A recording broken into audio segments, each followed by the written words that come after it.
Hi guys, my name is Jasper, and I'm a writer. And being a writer means I am constantly in search of inspiration to write great stories about. This time, I am planning to write a book about all the famous urban legends from all over the world. While doing my research, I came across an urban legend of the witches. This legend can be found in many countries worldwide, be it Norway, India, America, Japan, or Mexico. But one story in particular caught my attention. This story takes place on a dark, scary night in a rural area in India. The story starts with a man named Ali who was traveling due to his job. Ali loved his job. But if there was one more thing he loved more, that was photography. Whenever he went on an overnight trip, he made sure to carry his camera with him. Ali was very good at photography, and many of his pictures were displayed in exhibitions. Some were even published in esteemed magazines and newspapers. On one such weekend, Ali, who lived and worked in Mumbai, had to travel to Kerala, a state in southwest India, for some work related to his job. Ali was delighted to visit the state he hadn't visited before. So as soon as he was asked by his boss to leave, Ali took the night flight to Kerala. As he was done with his work, he decided to explore the surrounding areas and perhaps see some famous tourist spots in the vicinity. He asked the local people about the places he could explore, and most of them told him about a beautiful large waterfall that was no more than 20 kilometers away from the city he was in. The next morning, Ali took a local bus and visited the waterfall. He planned to get back to the town by evening so he could catch his night flight back to Mumbai. He reached the waterfall and the place was crowded. So many tourists had gathered to see the iconic waterfall that Ali could barely get any decent pictures. Defeated, he decided to return to the small bus stop and wait for a bus back to the town. After waiting for about an hour or so, Ali wasn't able to catch even one bus. He was tired and bored out of his mind and wanted to pee.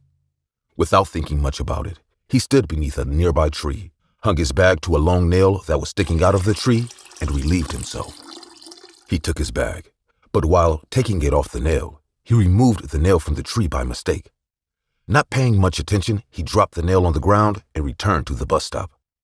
Not 5 minutes later, a car stopped right in front of Ali, and the driver said, "What are you doing here, sir?" "I am stranded on this road, I believe. There is no bus going to the town, and I need to reach the town before evening. I have been waiting here for an hour." "Get in the car. I am going to the town. I can drop you off." Ali was thrilled, and without any hesitation, he got in the car. It was around afternoon now. "Thank you so much, sir, for offering me a ride. I am Ali, by the way." "Oh, no problem. I'm Victor D'Souza, and you would have not gotten a bus today anyways." "Why, sir?" asked Ali. "There is a bus strike going on in town, so the local bus service is unavailable at the moment." "Oh, that explains why I could not get a bus. Also, Ali, what brings you here?" Ali was delighted to answer the question. "I work for an IT company and work takes me all over the country. This time, I landed in Kerala and decided to do some sightseeing after work. I love photography. But this time, unfortunately, the waterfall was crowded and I couldn't get a good shot." If you have time, can I show you an offbeat spot that has a waterfall too? You can click your pictures there." "Sure," said Ali. Victor and Ali spoke about general topics during their drive when suddenly, Victor asked Ali, "Do you mind telling me what you are doing near the tree beside the bus stop where I picked you up from?" They were 2 hours into the drive now, and the sun had begun to set already. "Oh," Ali laughed sheepishly and said, "Well, I was relieving myself."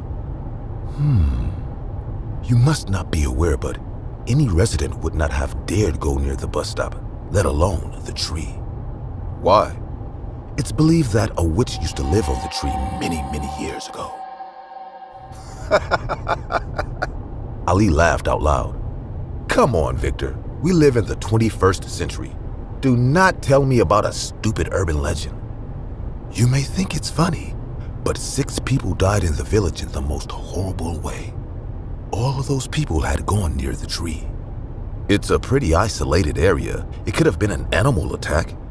6 people dying after visiting the same place does not seem like a coincidence. Everyone believes that it was the witch's doing. After the incident, a very learned priest was called by the villagers to put an end to the witch. But he wasn't able to banish the evil spirit from this world.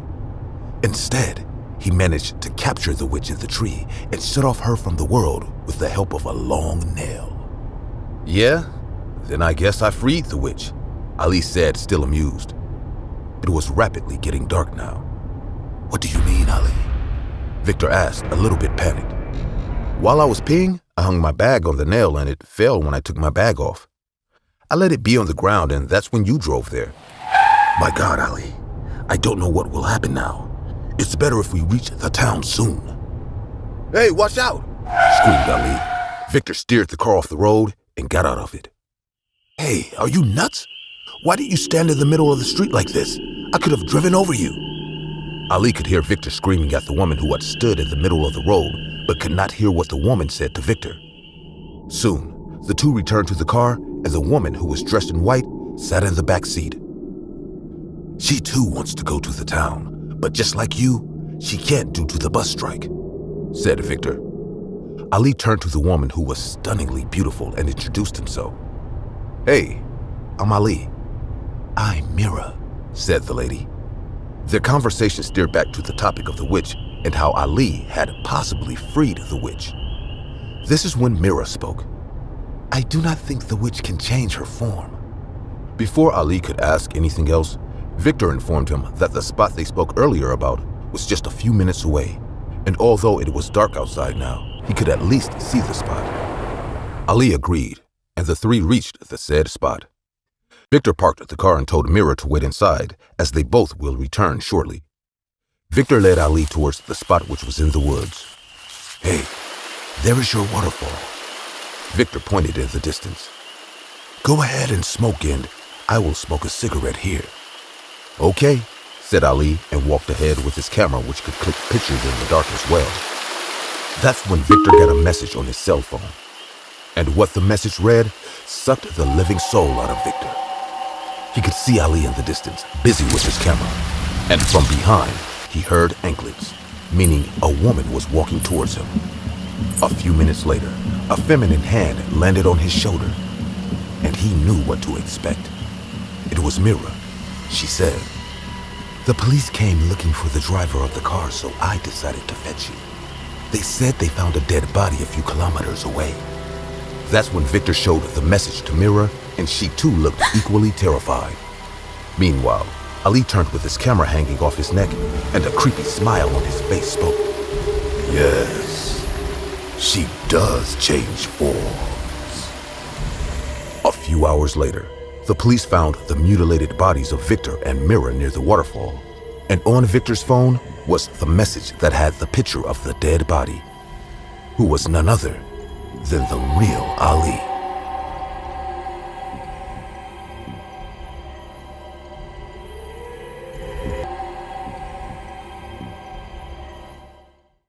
Hello. I woke up yesterday. I know you feel strange when I tell you that, but after hearing my story, you won't be confused. It is me, Willie, and I'm going to tell you my real experience. So, I woke up at 3 a.m. I felt something strange. I heard some weird noises coming from the walls. I thought there must be rats between the spaces. I shouted at them. You bloody rats! You won't let anyone sleep! Stop! After I said this, it stopped, and within a minute, the scratching noises intensified. It seemed like I made the rats angry. I shouted again in anger. What the hell? And I punched the wall. Then the scratches stopped. I said, wow, so weird. Could my words change anything here? Can you hear me? I was asking this from the rats, but then again scratching started with more intensity. It pissed me off. At around 3:30, I heard some sounds from our kitchen. I could tell then that someone turned the kitchen light on and sat on the chair as I heard the sound of the chair moving. I got up and moved through the hallway, but when I stopped there, I saw nothing. The light was off and no one was there. I turned back and went to my room and felt immediate shock. I heard glass breaking in the kitchen. It was terrifying. I hastened frantically and grabbed my torch and a pistol. I slowly walked into the kitchen and I almost screamed in pain. I stepped on a piece of glass that went partially through my foot. It hurt so much, but I kept myself silent, with my eyes tearing and blurring my vision. My heart rate was increasing. But this question pondered me. Where did these pieces of glass come from? Who broke the glass? The more I thought, the more I got scared. I ran to my room and locked it. Then I heard the scratching noise on my room's door. I held my gun and hid beside the closet. The light was off. I heard the sound of my door open, but I immediately shot at the darkness. I checked in the darkness and I discovered that when I shot in the darkness, I shot my cat, my pet. I felt so shocked I fell to my knees. Tears welled in my eyes. I moved and sat on my bed. My room's door was open and I was continuously staring at the corpse. Suddenly, the kitchen light turned on. My father walked to the washroom, but what I saw was my father didn't even notice the corpse of my cat. But then a weird thing happened. My father was about to step on the cat's body when his foot went through the body as if either the cat's body or my father was a ghost. Then I heard something fall in the kitchen. I stood up from the bed, and Father came out of the bathroom. He asked, "I hear something break. What happened?" I said, "I saw you stepping through my cat's body." He was shocked. "Where is it?" I pointed there and saw nothing. It vanished. Then I told him, I couldn't sleep since 3 a.m. First, I heard scratching noises from the walls. Then I heard noises in the kitchen. Then I stepped on a piece of glass, hurting my foot. I showed him my foot. Then I became alert, and I pointed the gun into the darkness, and a body. It looked like my cat. But when you came, you stepped through the body. But now, the corpse is no more. He said, "There wasn't a body here when I came. Are you sure you didn't take any drugs?" I became scared, and I said, "Drug? What drug?" I started to get scared pretty badly, and I started to hear my heartbeat right in my head. "Relax, boy. You look sick. Go back to sleep. Sit here. I'm returning with a glass of water." And after saying these words, he was going to the kitchen. The kitchen light turned off, then on again, off, and Father disappeared through the darkness. Dad, where are you?" I felt that a shadow was coming to me from the darkness. I held my gun and shot twice. I went to the kitchen and turned the light on. It shook me. I saw my father lying dead on the floor, with blood on the walls. I shot him. Then I saw a shadow-like creature on the wall. It had red eyes. It was crawling on the walls. Then my mother came to me and she screamed.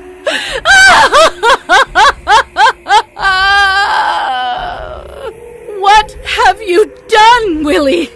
You killed your father! I saw the shadow was now standing behind my mother and staring at me. It entered my mom's body. I ran to get out of the house, but there was no door, no window. I was trapped in the walls. The more I looked at my mom, the faster my heart got. In a second, the creature leaped at me and it hit me in the eye. Then the creature fled. Then I saw the exit door. I tried to reach for it. Then the creature came from the back, and in a fraction of a second, I saw my eyes torn out of their sockets. In an instant, I was in pain and screaming badly. "God, get off! Let me go! Leave!" And then, my parents began to ask me questions. Hey, Willie, wake up, son. "Son, get up. What happened in your dream?" Then I opened my eyes. Something very wrong. It was horrible, Dad. I killed you. And the last thing I remember was my eyes being torn out of their sockets before fading out. Calm down. Relax. Relax. Mom, my heart is beating fast. Please check my heart rate. Yeah, sure. The device showed 125. The letters 125 were carved on the wall in red color. And I fell there and woke up after a year. I woke up yesterday, and today I'm telling you everything that happened at midnight.